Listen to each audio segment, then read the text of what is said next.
પછી તેમાં ચપટી શેકેલા જીરુંનો પાવડર ઉમેરીશું, 2 ચપટી જેટલું સંચર ઉમેરીશું અને થોડાક મરીનો પાવડર ઉમેરીશું।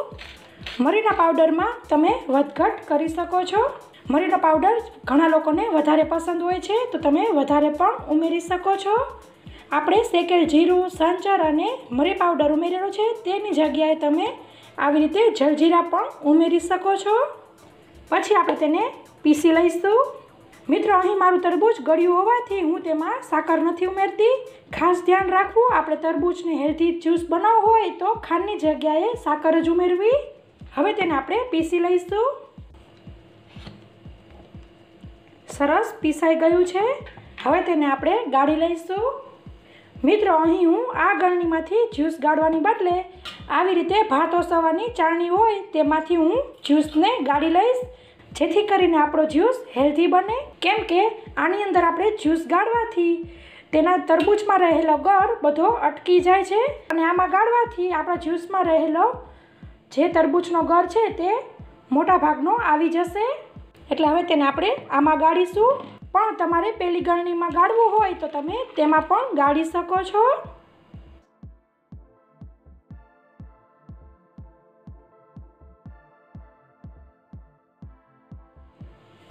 હવે જે બાકી રહી ગયું તેને આપણે પાછું મિક્સર જારમાં લઈ લઈશું અને અહીં હવે હું સેકન્ડ ટાઈમ ફુદીનો નથી ઉમેરતી, પણ તમારે જો ઉમેરવો હોય તો તમે ઉમેરી શકો છો। બાકી રહેલું તરબૂચ આપણે ઉમેરી દઈશું।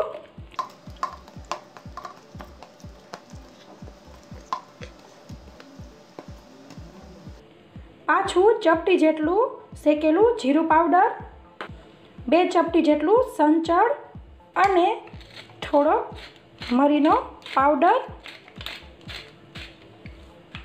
આપણે તેને પીસી લઈશું। બીજું પણ આપણે પીસી લીધેલું છે તેને ગાળી લઈશું।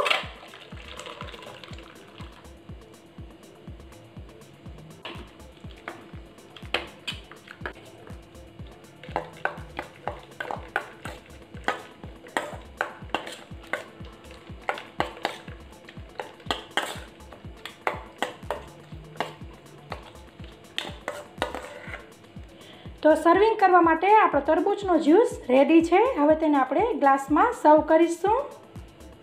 પછી સર્વિંગ ગ્લાસમાં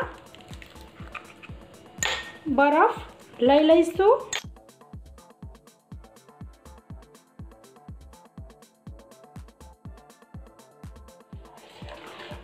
એક વખત હલાવીને જ્યુસ ઉમેરી દેવો। મિત્રો, આ જ્યુસ સેજ આપણા પહેલાં ગળણા કરતાં જાડો હોય છે, એટલે જો તમારે બાળકોને દેવો હોય અને તેને આવો ઘાટો જ્યુસ ન પસંદ હોય તો તેને તમે પહેલાં ગળણાની અંદર ગાળીને આપી શકો છો। પણ હું અને મારા ઘરના બધા આવી રીતે જ ઘાટો જ્યુસ પીવાનું પસંદ કરીએ છીએ। તો તૈયાર છે પ્યોર હેલ્ધી એવું તરબૂચનું જ્યુસ, અને તે પણ તેના ઘરને ફેંક્યા વગરનું। તો મિત્રો, તમને મારા તરબૂચના જ્યુસની રેસીપી પસંદ આવી હોય તો લાઈક કરો અને તમારા ફ્રેન્ડ ઓર ફેમિલી સર્કલમાં શેર કરો, જેથી તે લોકો પણ આવી રીતે ઘર ફેંક્યા વગર મોટી ચાળણીમાં જ્યુસ બનાવી શકે।